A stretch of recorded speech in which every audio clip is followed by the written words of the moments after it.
Alright, I'm back here. I'm going to be showing off my Derek Jeter collection of PSA cards. I have a lot more raw, but I'm not going to waste my time on that.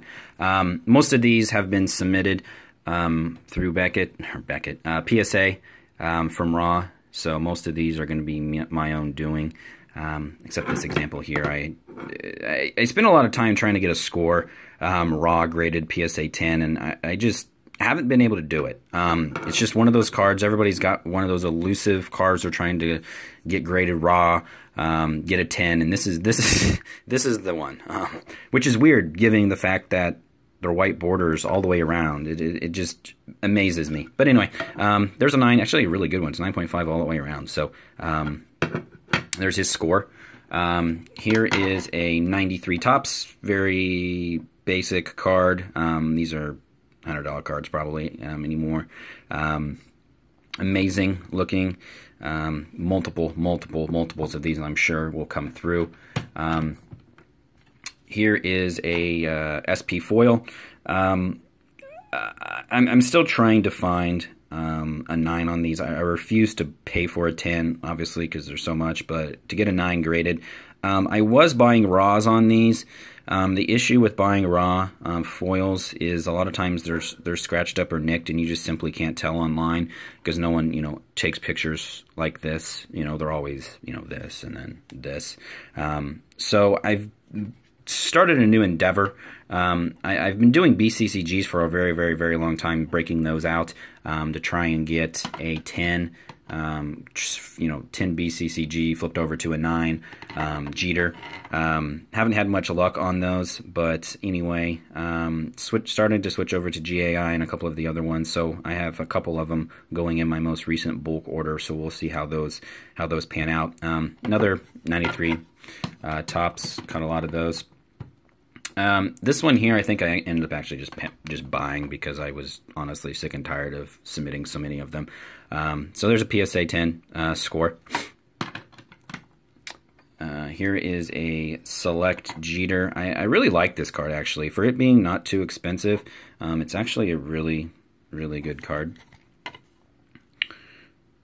So, and then probably one of his more expensive cards is going to be his Stadium Club Murphy edition there. Try to do that. I have a copy of a 10 somewhere, I'm sure. I'll probably get to it eventually. 93 Bowman. Here's these. As I had mentioned in one of my other prior videos, I was real big on purchasing BCCG 10s of these for about $50 a pop. And having great success actually in getting them converted over to PSA 10s, and obviously those go for about $200. So making some good profit. I do have, I'm sure I have a couple of those lying around, so we'll get to them. Here's just a 9. We'll get to this a lot faster. Another version of those Toppses are golds. These, obviously, gold. Not gold, so nothing special. Literally the exact same card. Some foil on it. I don't think there's anything different in the back. Yeah, so those would cost a little bit more in 10s. Kind of elusive. I don't think I have a 10 on those. Just tons of 9s that I have had submitted over the years. Actually, I might have just bought these all as a lot, to be honest with you. That someone had for a pretty cheap price. I know I've submitted some, and this little micro guy. So there's basically 3 Topps variations: the micro, the gold, and then the basic.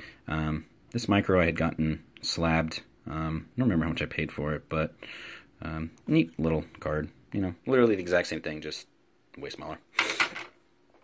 Here's another gold. That's my failed attempt, obviously, of getting a 9. The newer logo. Gosh, so many of these Jeters. I apologize. I have so many of these Topps. Here's a score 9. And these are my failed attempts, multiple failed attempts. Pinnacle. This one I haven't had much luck either on getting a 10. I pot a 10, but I think just the black borders, they just get so. I mean, it's hard to grade, a black card. Full color, bleed on the corners, edges. 1993. I mean, it's gonna. Good luck on that. Here's a failed attempt at a BCCG 10 not a 10. This was probably an 8. Because those 10s, people still think they're so expensive, so it wasn't a PCCG 10. Failed crossover.